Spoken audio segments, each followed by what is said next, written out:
The morning sun rose over the small village of Hanil. It sat on the edge of a thick jungle in what was once South Korea. The year was 2157, and Earth was healing after many years of damage. Tahoe was a thin boy of 14. His black hair hung over his eyes as he ran along the path to his home. In his hands, he carried a basket of fresh fish. His grandfather would be pleased. "Grandfather, I'm back," Tahoe called as he entered the small house. Doyun looked up from his work table. The old man's face was lined with age, but his eyes were sharp and bright. "Good morning, Tahoe. Did you have a good catch?" Doyun asked. His hands moved over the strange metal device he was building. "Yes, the stream was full of fish today," Tahoe said. He put down the basket and looked at his grandfather's work. "What is that?" Doyun smiled. "Just an old project. Something from my research days." Before Tahoe could ask more, a low growl came from outside. Most people would run from such a sound. Tahoe smiled and ran to the door. Outside, lying in the sun, was Buck. He was not a lion as most people thought from far away, but a huge Siberian tiger. His orange coat had unusual white patches that gave him his name, which meant white in the old language. Bake was one of the last of his kind, grown from old DNA as part of Earth's healing. "Hello, big one," Tahoe said softly. The tiger's eyes, golden and deep, looked at the boy with clear care. Bake had been part of Doyun's research program. When Bake was just a baby tiger, he had bonded with Tahoe. Now, 5 years later, they were never apart. Tahoe sat next to the large cat, running his hand through the thick fur. "We caught some fish. You can have the biggest one." The tiger made a sound that was almost like a purr, though scientists said tigers could not purr. As the day went on, Tahoe helped his grandfather with chores. Doyun had once been a famous wildlife researcher. Now he lived quietly, teaching Tahoe about the animals and plants of the restored jungle. That night, as they ate dinner, Doyun became serious. "Tahoe, do you remember what I've taught you about the jungle?" The boy nodded. "Yes. The paths, the plants that heal, the animals to avoid." "Good," Doyun said. "And do you remember the caves I showed you? The ones deep in the jungle where few people go?" Tahoe looked up, confused. "Yes, but why?" A bright light cut through the windows. It was too strong to be the moon. Both of them went to the door. In the night sky, strange lights moved in ways that no human ship could move. They were not the usual lights of the Pan-Asian cooperative aircraft. These lights danced and stopped too quickly, leaving trails of blue-green in the dark. "What are they?" Tahoe asked, his voice small. Doyun's face was grim. "I don't know, but I fear we will find out soon." Over the next 3 days, more lights appeared. The village leaders contacted the main city, but communications began to fail. Strange sounds came from the jungle at night. Some animals fled past the village, running from something unknown. On the 4th day, they came. The ships were like giant metal insects. They landed in the fields outside the village. Creatures came out, tall, with hard shells, and too many limbs. They moved like insects but stood on 2 legs and carried strange devices that glowed with energy. The village alarm rang out. People began to run. "Tahoe, now." Doyun grabbed the metal device from his work table and pushed it into Tahoe's hands. "Take Bak and go to the caves. Do not come back." "But grandfather," a loud explosion shook the ground. Houses at the edge of the village burst into flames. "They are here for the animals, for the jungle," Doyun said quickly. "This device, it may help you. It creates a link between minds. I made it for my research, but now it may save you." Green light flashed outside the window. Screams filled the air. "Go. I will slow them down." Tahoe felt tears in his eyes as Bake nudged him hard. The tiger knew danger when he sensed it. "I love you, grandfather," Tahoe whispered. "And I love you. Now go. Show them what it means to face Earth's children." Tahoe ran to the back door, Buck beside him. Behind them, Doyum picked up an old rifle and walked toward the front door, ready to face whatever had come from the stars. Tahoe ran until his legs hurt. Bake moved beside him, the big tiger silent as a shadow. Behind them, the village burned. Strange lights flashed in the night. The boy tried not to think about his grandfather. "We need to get to the caves," Tahoe whispered. The jungle was dark. Most people feared to enter it at night, but Tahoe knew these paths. His grandfather had taught him well. Buck knew them even better. The tiger's eyes could see in the dark, and his nose could smell danger from far away. They stopped by a small stream. Tahoe fell to his knees, breathing hard. He pulled out the strange metal device his grandfather had given him. It was round, about the size of his palm, with small lights that blinked. "What am I supposed to do with this?" he asked, not expecting an answer. Bake growled low. His ears were flat against his head. The tiger was looking back the way they had come. "They're following us?" Tahoe asked. In answer, he heard a strange clicking sound. It was not any animal he knew. It was the aliens moving through the jungle. "Come on," Tahoe whispered. He and Bake moved deeper into the trees. The moon was high when they reached the caves. The entrance was hidden behind thick plants. Inside, it was cool and dry. Tahoe had been here many times with his grandfather. They had stored some things here: old blankets, dried food, a box of matches. Tahoe sat against the wall of the cave, his hand resting on Buck's back. The tiger's fur was warm and helped fight the cold fear inside him. "What do we do now?" he asked. Bake made a soft sound and pushed his head against Tahoe's chest. The boy looked at the metal device again. His fingers found a small button on one side. He pushed it. The device opened like a flower. Inside was a small needle and a screen with words. "Neural link active. Seeking connection." Tahoe did not fully understand, but he remembered his grandfather's words about a link between minds. With shaking hands, he pressed the needle against the skin behind his ear. There was a sharp pain, then warmth that spread through his head. The words on the screen changed. "Connection found. Initializing."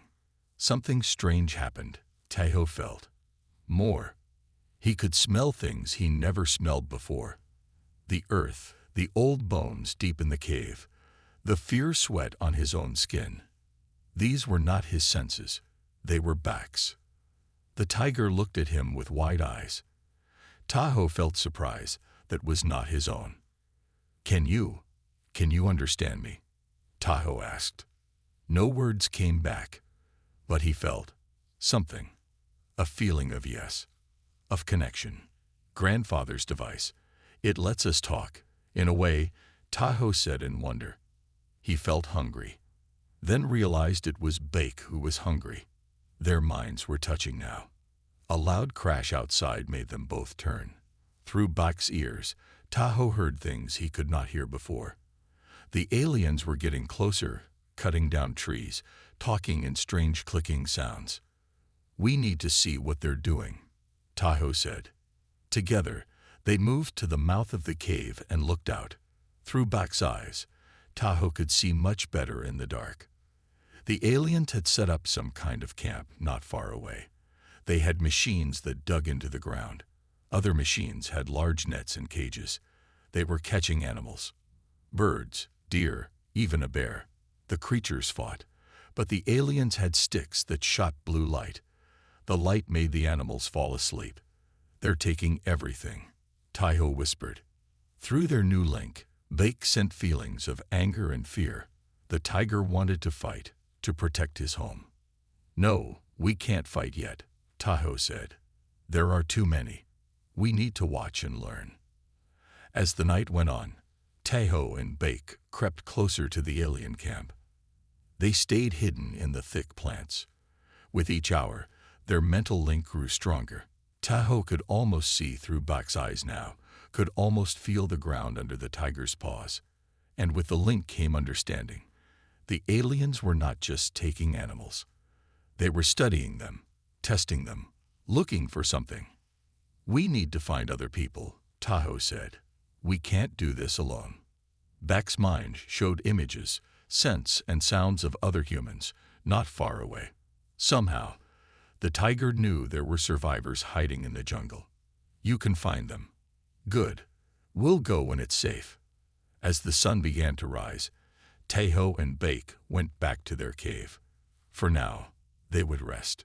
Soon, they would have to be brave. Because now, it wasn't just about surviving. It was about fighting back. 3 days passed since Tahoe and Beck fled into the jungle. They moved only at night, when the aliens seemed less active. During the day, they hid in the caves or in thick bushes. The neural link between them grew stronger each day.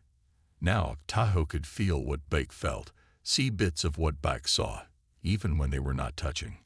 On the third night, Beck stopped suddenly. His nose lifted to the air. "What is it?" Tahoe asked, though he could already sense the answer through their link. "Humans. Nearby." Beck led the way, moving like water between the trees. Tahoe followed as quietly as he could. After 10 minutes, they came to a small clearing. Tahoe smelled smoke from a small fire, well hidden under the trees. Through Beck's sharp ears, Tahoe heard people talking in low voices. The tiger wanted to move closer, but Tahoe held back. "Wait," he whispered. "They might be scared of you." Tahoe stepped forward alone, hands raised. "Hello. Please don't shoot. I'm just a boy from Hanel village." Silence fell. Then a woman's voice called out, "Come forward slowly." Tahoe walked into the clearing.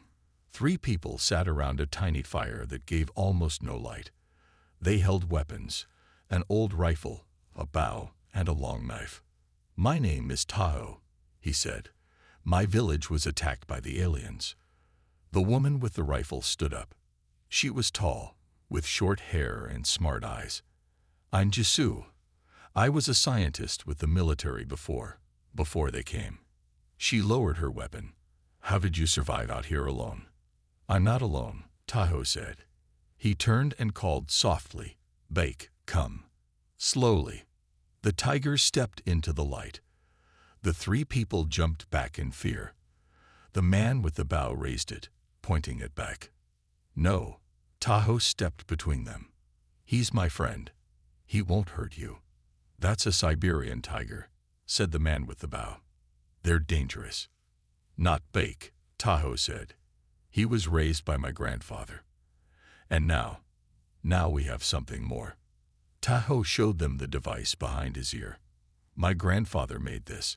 It lets me connect with Beck. We can share thoughts, in a way." The man with the knife stepped forward. He was older, with gray in his black hair. "I'm Hyunki. I was a park ranger here." "What do you mean, share thoughts?" "It's hard to explain," Tahoe said. "But I can show you." Tahoe closed his eyes. Through their link, he asked Beck to do something only he would know about. Beck walked to Jisoo's backpack, which sat against a tree. The tiger carefully pulled out a red scarf that was inside, something Tahoe could not have known was there. "I asked him to find something that only he could see or smell," Tahoe explained. "The link lets us share information." The third person, a woman with long hair tied back, stepped forward. "I'm Neri. I'm a doctor." She looked at the device with interest. "Your grandfather made this. For what purpose?" "He was researching animal communication," Tahoe said. "He wanted to help save the animals that were being brought back, like Beck." Jisoo shook her head in wonder. "This could change everything. Our weapons don't work well against the aliens. They have energy shields that stop bullets. But they might not be ready for this." "What do you mean?" Tahoe asked. Hyunki sat down and gestured for Tahoe to join them. "The aliens have been here for almost a week now. They're taking animals, plants, soil samples. They're studying everything. But they don't understand the jungle," Nari added. "They rely on their technology. When it rains hard, their sensors don't work well. When there's thick mud, their machines get stuck." Jisoo nodded. If you can truly communicate with Bach, use his senses, his strength, you might be able to get close to them in ways we cannot. Tahoe looked at Bach. The tiger's golden eyes seemed to glow in the firelight. Through their link, he felt Bach's feelings, protectiveness, determination, a willingness to fight. "We want to help," Tahoe said. "But first, I need to know more about these aliens. Who are they? What do they want?" Jesu pulled out a small tablet that somehow still worked. On it was a picture of one of the aliens. They had hard shells like insects, with 4 arms and 2 legs. Their heads had large, compound eyes and moving mouth parts. "We call them the Vakari," she said. "They seem to be collecting Earth's plants and animals. Maybe for study, maybe for something worse. They take the strongest animals first," Hyunki said. "The predators. Bears, wolves, big cats. They're very interested in them." Tahoe felt cold fear in his stomach. They would want Bach. "We've been hiding," Nari said, "watching them, but we haven't been able to do much else." Tahoe looked at Bach again. The tiger sat calmly, but his tail twitched. He was ready. "Maybe we can do more than hide," Tahoe said. "Maybe we can show them that Earth's animals and humans are not just things to collect." For the first time in days, Tahoe felt something besides fear. The next morning, Tahoe and Bach went with Hyunki to watch the aliens. They moved quietly through the jungle, staying hidden under the thick leaves. Bach led the way, his tiger senses much sharper than human ones. "The Vakari have a big camp 2 miles from here," Hyunki whispered as they walked. "They have smaller groups all through the jungle. They catch animals and take them to the main camp." Through his link with Bach, Tahoe could smell much more than he ever could before. He smelled the rich earth, the plants, even the small animals hiding nearby. And he smelled something else, something that was not from Earth, a sharp chemical smell. "I can smell them," Tahoe said. "The aliens." Hyunki looked surprised. "From this far away?" "Not me. Bach can. And now I can too, through our link." They moved closer to where the smell came from. After half an hour, they'd reached a small hill. From the top, they could see a Vakari work site below. 5 of the insect-like aliens moved around strange machines. They were catching small animals in light nets. "Watch how they work," Hyunki said quietly. "They have different types. See the blue markings? Those are workers. The ones with red are fighters. The yellow ones are leaders." Tahoe studied them through his binoculars. The Vakari moved in strange ways. They were like insects, but also like people. He saw that they had machines on their backs and small devices in their hands. They talked to each other in clicks and buzzes. "They don't like the jungle," Tahoe said after watching for a while. "What do you mean?" Hyunki asked. "Look at how they move. They stay on the paths they made. They scan everything before they touch it. They don't like the mud or the water." Bach growled softly in agreement. Through their link, Tahoe felt what the tiger noticed. The aliens smelled afraid when small things went wrong, when mud got on their legs or when jungle sounds came too close. "They're used to having control," Tahoe said. "They don't like things they can't predict." They watched longer. A deer ran past the work site. Right away, all the Vakari pointed their machines at it. They seemed ready for attack at any moment. "They're jumpy," Hyunki said. "Nervous." "That's good," Tahoe replied. "Fear can be used against them." As the sun rose higher, the aliens' work got slower. It was very hot, and the air was wet. The Vakari seemed to suffer in the heat. They took many breaks and drank from tubes connected to their suits. Near noon, something important happened. A bigger ship came down from the sky. A new alien stepped out. This one had purple marks on its shell. "I've never seen that kind before," Hyunki whispered. All the other Vakari stood straight when the purple one arrived. They lowered their heads and clicked their mouth parts in a special way. "It must be an important leader," Tahoe said. The purple Valkyrie inspected the worksite. It seemed angry, making sharp sounds and pointing at the small number of animals they had caught. The other aliens worked faster after that, clearly afraid of this leader. When the leader left, Tahoe and Hunky went back to the resistance camp. They told the others what they had seen. The purple one must be what Jisoo calls Sentinel Prime, Nari said. We've heard the aliens use that name. We think it's the leader of the whole mission. Jisoo nodded. Good work.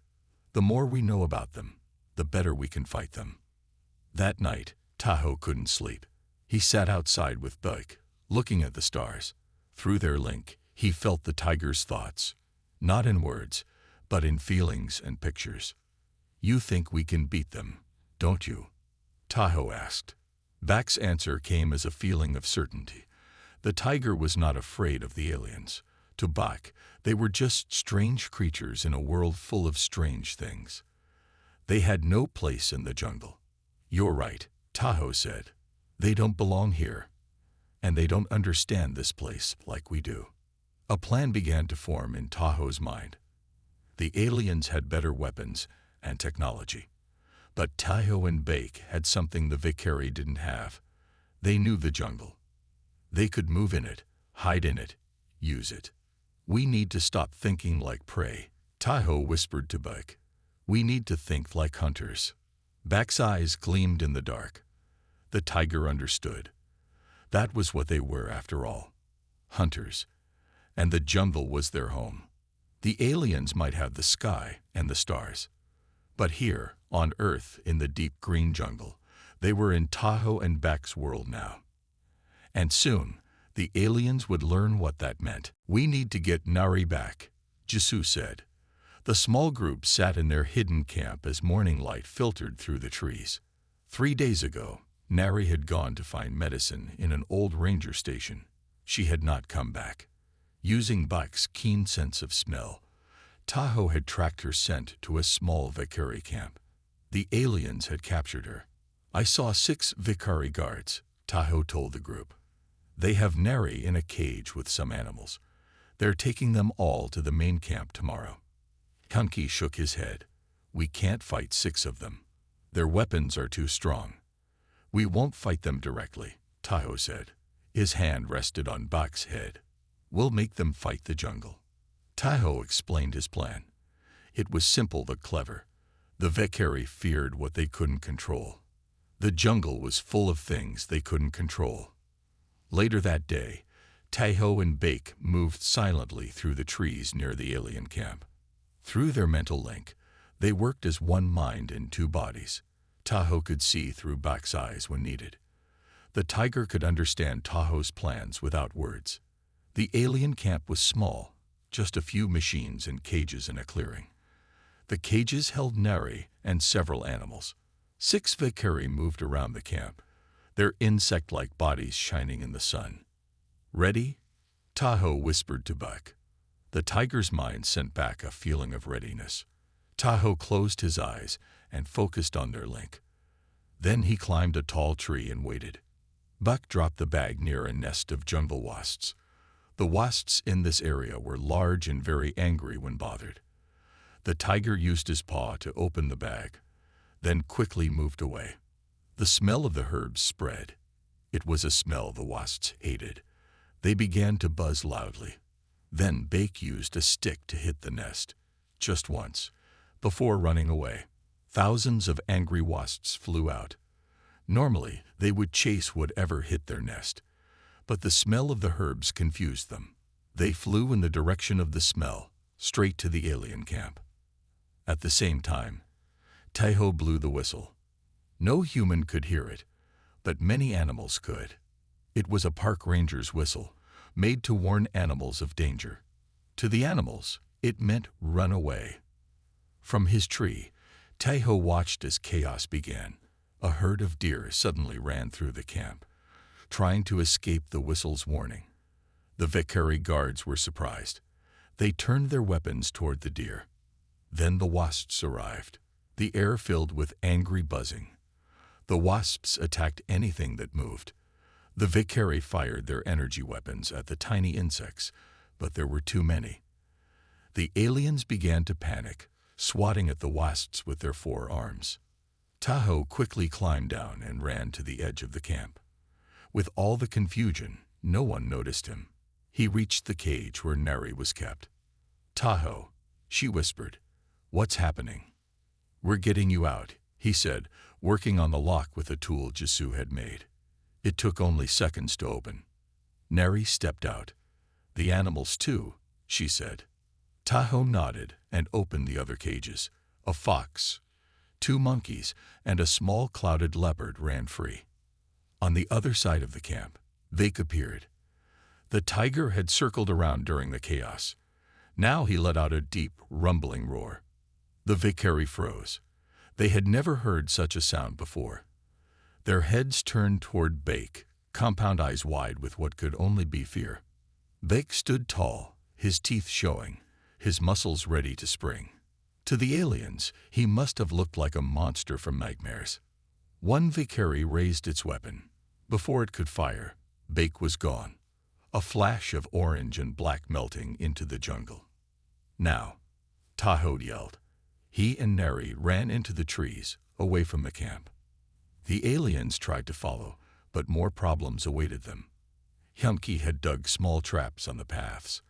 As the Vakari ran, 2 of them fell into hidden holes. Another slipped on mud that had been spread on the ground. By the time the aliens recovered, Tahoe, Nari, and Betik were far away, safe in the deep jungle. That night, back at the resistance camp, they celebrated their first victory. "It worked perfectly," Jisoo said, smiling for the first time since Tahoe had met her. "You used their fear against them." "They've never faced anything like Bike before," Tahoe said, stroking the tiger's fur. "They don't know what to do with something they can't predict." Hyumki nodded. For the first time, the aliens were afraid. Not us. Through their link, Tahoe felt Bek's satisfaction. The tiger had enjoyed showing his strength, protecting his human friends. But Tahoe also knew this was just the beginning. The aliens would be angry now. They would want revenge.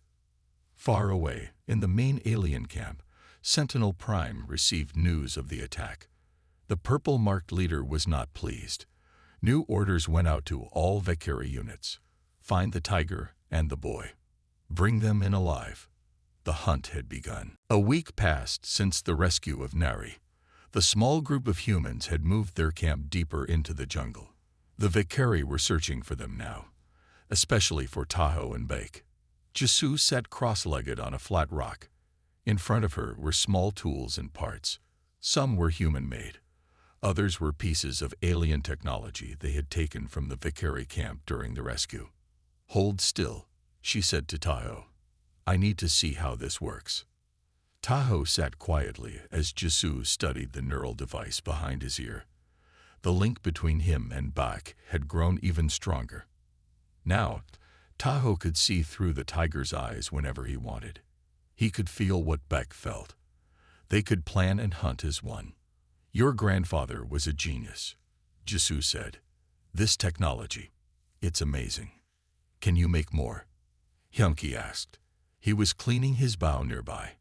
"It would help us fight back." Jisoo nodded slowly. "I think so. The alien tech has parts we can use. If I combine them with what I know about neural science, I might be able to make simple versions." That night, Tahoe couldn't sleep. He went outside the small cave where they now lived. Bake followed him. They sat together under the stars. "What's wrong?" Nari asked, coming to sit beside them. "I miss my grandfather," Tahoe said. "I keep thinking about our village, about home." Nari put her hand on his shoulder. "We'll get it back. Somehow." Through his link with Buck, Tahoe felt the tiger's confidence. The big cat had no doubts. This was their jungle, and they would protect it. 3 days later, Jisoo called everyone together.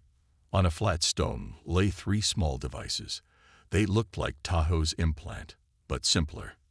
"I did it," she said, her voice tired but proud. "They're not as good as Tahoe's, but they should work." "How do we use them?" Hyumki asked. "The same way. Place it behind your ear. The needle connects to your brain. And then what? Nari asked. Then you need to bond with an animal, Tahoe explained. It works best with one that trusts you. Kunki looked uncertain. Where will we find animals that trust humans? Most wild animals run from people. Not all animals, Jisoo said. Follow me. She led them to a small clearing near a stream. There, in a pen made of branches, were 3 animals the group had saved from Vakari cages over the past week. A black bear cub, 2 wolves, and a clouded leopard. I've been feeding them, Jisoo explained, gaining their trust. One by one, they chose their partners. Jisoo took the wolves, who had already started to follow her like a pack leader. Hyunki approached the bear cub carefully. It was young but already strong. Nari knelt by the leopard, which watched her with careful eyes. The link takes time to grow strong, Tahoe told them. Be patient. They placed the devices behind their ears. Each felt the small pain as the needle went in. Then something new began, a feeling of another mind touching theirs. For 2 days, they practiced. It was hard at first. The animal minds thought differently than human minds. But slowly, the bonds grew.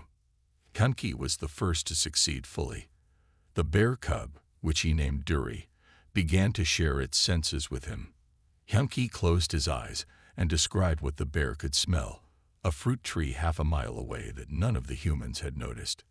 Jisoo connected with the wolves next. They were named Sul and Bleal. She could feel their desire to hunt, to run. The wolves wanted to be a pack with her. Nari's bond with the leopard, Yeoni, took longest. The cat was cautious by nature. But when the bond finally formed, it was strong. The leopard's climbing skills and sharp eyes would be very useful. Now we can truly fight back, Jisoo said. We can move in the jungle like the animals do. That night, Tahoe taught the others what he had learned from Bak, how to walk silently, how to use scent to track, how to think like a predator instead of prey. The Vakari don't understand Earth's animals, he explained. They don't know how we hunt, how we think. That is our advantage. As the humans practiced with their animal partners, something unexpected began to happen. The neural links didn't just connect each human to their animal. Somehow, a network began to form between all of them. Tahoe could sometimes sense what Jisoo's wolves were feeling. Nari's leopard would respond to signals from Bak. It's like the whole jungle is waking up, Hyunki said in wonder. Far away, in the main Vakari camp, alarms sounded. Their sensors detected strange energy patterns in the jungle. Patterns they couldn't explain. Sentinel Prime studied the readings with its compound eyes. Something was happening in this jungle. Something that wasn't in any of their data about Earth. The hunt for the boy and his tiger became more urgent than ever. 2 weeks had passed since the humans had bonded with their animal partners. In that time, they had attacked 3 more Vakari camps. Each time, they freed animals and destroyed alien equipment. Each time, they escaped without being caught. The Vakari were getting angry. They brought more ships, more soldiers. They cut down trees to make their paths wider. They set up tall towers with bright lights that shone day and night. Today, Tahoe and Bake watched from a hillside as alien machines dug into the earth. What are they doing? Tahoe whispered. Through their link, Buck shared what he sensed. The tiger could feel vibrations in the ground. Something was wrong. The earth itself seemed to be in pain. Tahoe closed his eyes and focused on the link. Suddenly, he saw something strange. It wasn't through Buck's eyes or his own. It was different, like seeing through the roots of trees, through the small creatures in the soil. He saw the Vakari machines stealing something from deep in the ground. They were taking special minerals, old water, things that belonged to the jungle. Tahoe, are you okay? Kunki was shaking his shoulder. Tahoe opened his eyes. I don't know what I saw. It was like I could feel what the jungle feels. Hyunki nodded. It's happening to all of us. Last night, I dreamed I was a tree, with roots deep in the ground. Jisoo said she heard the songs of birds in her head, birds she couldn't see. They returned to camp and told the others what Tahoe had seen. "The neural network is growing," Jisoo said. "It's not just connecting us to our animals anymore. It's connecting us to everything." "Is that even possible?" Nari asked. Her leopard, Yeoni, sat beside her, tail twitching. "My grandfather believed it was," Tahoe said. "He told me once that long ago, humans could talk to the land, to the animals. We lost that ability when we started to build cities and machines." That night, as they sat around a small fire, something amazing happened. A snake slithered into their camp. Normally, everyone would jump up in fear, but no one moved. They all felt it. The snake was not a danger. It was coming to them with purpose. More animals came. Birds landed in the trees above. A family of monkeys watched from the branches. A deer stepped carefully into the clearing. None of the animals showed fear of each other or the humans. "They're joining us," Tahoe whispered. Through the neural network, the humans could feel what the animals were saying. Danger was coming. The Valkyrie were on the move. A big attack was planned. "We need to warn the other resistance groups," Hyunki said. There were 3 other groups of human survivors in different parts of the jungle. They had made contact a week ago. "There's no time," Jisoo said. "The Valkyrie are moving now." Tahoe closed his eyes again and reached into the neural network. He tried to send a message, not in words, but in feelings and pictures. Danger. Hide. Prepare. To his surprise, he felt an answer. The message was spreading through the jungle like ripples in water. The other humans with neural implants received it. And not just them. The jungle itself seemed to understand. The trees began to drop their fruit in different places, away from the usual spots. Animals changed their paths. Vines grew faster across the Valkyrie's cleared paths. "The jungle is fighting back," Nari said in wonder. The next day, they watched from hiding as the Valkyrie struggled. Their machines got tangled in fast-growing plants. The animals they tried to catch were gone. Even the weather seemed to work against them. Rain fell only where the aliens were working, making the ground muddy and unstable. Sentinel Prime arrived at the main camp, angry at the lack of progress. The purple-marked leader gathered all the Valkyrie commanders. "Find the source of this resistance," Sentinel Prime ordered in clicks and hisses. "Find the boy and his tiger. They are the key."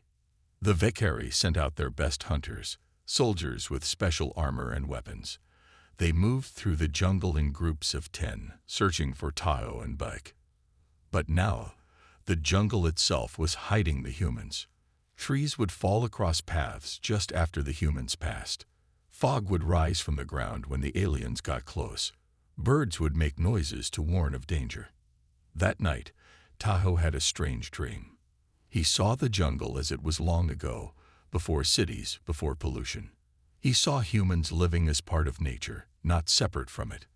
They could speak with animals, with plants, with the land itself. "The neural network isn't new," he told the others. "It's old. Very old. It was always here, but we forgot how to use it. My grandfather's device just helped us remember." "And now the jungle remembers too," Jisoo said. Bake growled in agreement. The tiger could feel it. The jungle was alive in a way it hadn't been for thousands of years. The Valkyrie had no idea what they were really fighting. It wasn't just a boy and a tiger anymore. It was Earth itself. Dark clouds filled the sky as Tahoe stood on a high ridge. Bake was beside him. The tiger's muscles tense and ready. Below them stretched the jungle, their home for the past month. In the distance, they could see smoke rising from many places. "They're burning the jungle," Hyunki said. He stood with his bear cub, Duri, who was now twice the size he had been when they first bonded. The Valkyrie had changed their plan. After weeks of being defeated by the jungle and its defenders, Sentinel Prime had ordered a new approach. If they could not control the jungle, they would destroy it.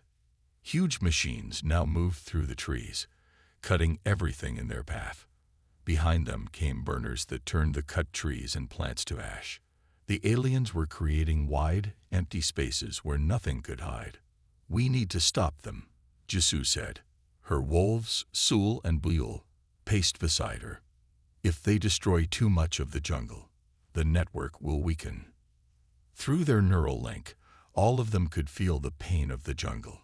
Each tree that fell was like losing a friend. Each fire that burned was like a wound. "We need a bigger plan," Tahoe said.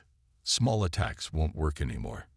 Nari joined them, her leopard Yoni moving silently beside her. "The other resistance groups are ready. They're waiting for our signal." Tahoe closed his eyes and reached into the neural network. It was easy now, like breathing. He could feel every living thing in the jungle. The trees, the animals, the other humans with implants. They were all connected, all part of one mind. "We attacked their main base," Tahoe said. "Not just us, all of us. Every animal, every human, the jungle itself." That night, they prepared. Through the network, messages spread. Animals gathered. Plants began to grow in new ways, creating paths for some and walls for others. The humans checked their weapons, bows and spears, some guns with the few bullets they had left. But their real weapons were their animal partners and the jungle itself. As dawn broke, Tahoe and Bake led the way. The boy no longer walked like a human. He moved like a tiger, low and silent. Through their bond, Bake's strength flowed into him. At the same time, from 3 other directions, the other resistance groups moved toward the main Vicari base. Hundreds of animals moved with them, not just the bonded partners, but all kinds. Birds flew above as scouts. Insects moved in great swarms. Even the snakes and spiders had their roles. The Vicari base was a large clearing with many ships and buildings. Tall fences with energy fields surrounded it. Guards with powerful weapons watched in all directions, but they were not ready for what came. First, the ground itself rose against them. Roots that had been growing under the base for weeks suddenly pushed upward, breaking through floors and walls. Trees at the edge of the clearing bent over, dropping heavy fruits onto sensor towers. Then came the insects, millions of them, flying into vents and machines. The Vicari technology began to fail as tiny invaders chewed through wires and blocked cooling systems. The aliens rushed to defend their base. They fired their weapons at the trees, at the insects, but there were too many targets. That's when the main attack came. From 4 sides, humans and their bonded animals charged. Hyunki and Duri tore through a fence. Jisoo's wolves took down guards with perfect teamwork. Nari and Ioni climbed a tower and disabled its weapons. Tahoe and Bake headed for the center of the base. That's where Sentinel Prime would be. Through the neural network, Tahoe could feel the alien leader's presence, cold, angry, and now, for the first time, afraid. They found Sentinel Prime in a command room. The purple-marked Vicari was tall, with more armor than the others. It held a weapon that glowed with blue energy. When it saw Tahoe and Buck, Sentinel Prime made a sound like angry insects.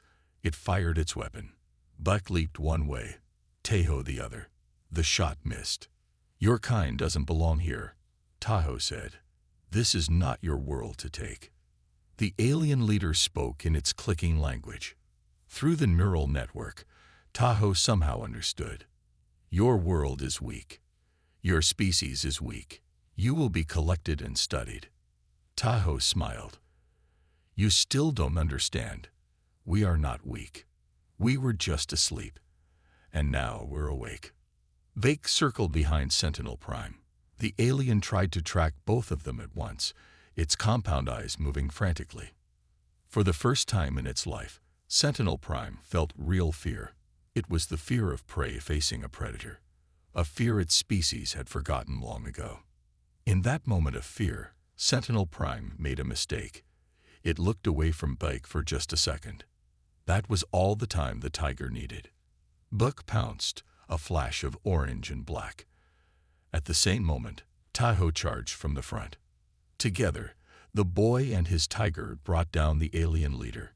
Together, they showed the Vicari the true meaning of fear. Outside, the battle turned. With their leader fallen, the aliens began to retreat to their ships. Through the neural network, Tahoe could feel victory spreading like a wave. The jungle had won. Earth had won. But the war was not over yet. The sun rose over the jungle 3 days after the great battle. Smoke still rose from the Vicari base, but it was empty now. The aliens had fled back to their ships in the night. Their machines lay broken and silent on the ground. Tahoe sat on a hill, watching the last alien ship rise into the morning sky. Beck lay beside him, the tiger's golden eyes following the ship until it was just a small dot among the clouds. "They're really leaving," Jisoo said, coming to sit beside them. Her wolves stayed close to her now, always ready to protect. "Yes," Tahoe said, "but will they come back?" Through the neural network, Tahoe could feel something new. The Vicari ships were sending messages to each other and to their home world. He couldn't understand all of it, but he felt their fear, their confusion. "They won't be back," Tahoe said after a moment. "They're marking Earth as dangerous, as a place where the prey fights back." All around them, the jungle was healing. Where the aliens had cut down trees, new shoots were already growing. Animals were returning to their homes. The humans from the villages were starting to rebuild. Hyunki walked up with fury. The bear was full-grown now, strong and proud. "We found something at the alien base. You should see it." They followed Hyunki to what had been the main building. Inside, they found a room full of screens. On the screens were pictures of planets, dozens of them. "These are other worlds they visited," Jisoo said, looking at the alien writing. "Other places they've taken animals and plants from." "Are there other people there, like us?" Nari asked. Her leopard, Yeoni, jumped onto a table to look at the screens. "I think so," Tahoe said, "but maybe they didn't fight back the way we did. Maybe they didn't remember how to connect with their world." Over the next few weeks, people came back to the jungle. They found their villages destroyed, but the land was still there. They could rebuild. What surprised them was how the animals behaved now. The dangerous ones, the tigers, bears, leopards, no longer attacked people. They seemed to understand that humans were part of the jungle too. 1 month after the battle, Tahoe stood in the ruins of his old village. Workers were building new houses. Children played where once there had been only ashes. Bak sat beside him, watching it all with calm eyes. Tahoe felt a hand on his shoulder. It was an old woman he didn't know. "You're the tiger boy," she said, "the one who saved us." "Not just me," Tahoe said. "All of us together. The jungle itself." The old woman nodded. "Your grandfather would be proud. Doyun always said we needed to remember the old ways, the old connections." Tahoe smiled sadly. "I wish he could see this." That night, Tahoe had a dream. He saw his grandfather standing in a beautiful jungle, more full of life than any he had seen. Doyun was smiling. "I see you, grandson," the old man said in the dream. "I see what you've done, the connections you've rebuilt." "I miss you," Tahoe said. "I am with you," Doyun replied. "In the network in the jungle. Everything returns to the jungle in the end." When Tahoe woke, tears were on his face, but they were good tears. Bike nuzzled his hand, feeling his emotions through their bond. 3 years passed. Tahoe grew taller, stronger. Bak remained his constant companion. Together, they helped teach others to use the neural implants to connect with animals, with the jungle. The technology spread to other forests, other wild places. Slowly, Earth began to heal in ways it hadn't for thousands of years. The old balance was returning. On the day of Tahoe's 17th birthday, he stood on the same ridge where he had watched the aliens burn the jungle. Now, the trees were green and full again. No sign of the alien machines remained. Through the neural network, he felt something far away. Other minds, other worlds. The Valkyrie had told others about Earth, not as a place to conquer, but as a place to fear, a place where the jungle fought back. "They'll come again someday," Tahoe said to Buck. "Not the Valkyrie. Others. Travelers from the stars." Buck's mind touched his. The tiger was not worried. Why should they fear? The jungle was awake now. Earth remembered how to fight. Tahoe smiled and placed his hand on Buck's head. The boy and his tiger turned and walked back into the trees, guardians of a world that would never be lost again.